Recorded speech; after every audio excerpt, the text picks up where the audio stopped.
అందరికీ నమస్కారం. సాయి అకాడమీకి స్వాగతం. చాలా మంది ఆన్లైన్ క్లాసుల గురించి అడుగుతున్నారు. జూన్ 3వ తారీఖు నుండి స్పోకెన్ ఇంగ్లీష్ జూమ్ క్లాసులు మొదలవుతున్నాయి. మొదటి బ్యాచ్ ఉదయం 7 గంటల నుండి 8 గంటల వరకు.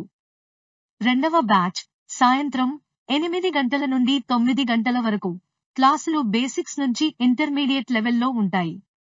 మీకు తెలుగు తెలిస్తే చాలు, తెలుగు నుంచి ఇంగ్లీష్ ఎలా నేర్చుకోవాలో మేము నేర్పిస్తాము. ప్రతి క్లాస్కు మెటీరియల్ ఉంటుంది. మీకు ఒక ఆండ్రాయిడ్ యాప్ ఇవ్వడం జరుగుతుంది. క్లాస్కు సంబంధించిన ప్రతి మెటీరియల్ ఈ యాప్లోనే ఉంటుంది. ఈ యాప్కు మీకు లైఫ్ లాంగ్ యాక్సెస్ కూడా ఉంటుంది. ఫీ పే చేసిన తరువాత వీలైనంత త్వరగా మిమ్మల్ని క్లాస్ యొక్క వాట్సాప్ గ్రూప్లో యాడ్ చేయడం జరుగుతుంది. ఆసక్తి ఉన్నవారు ఈ కోర్సులో జాయిన్ అవ్వాలనుకుంటే 7670818148 నంబర్కు వాట్సాప్లో మెసేజ్ చేయండి.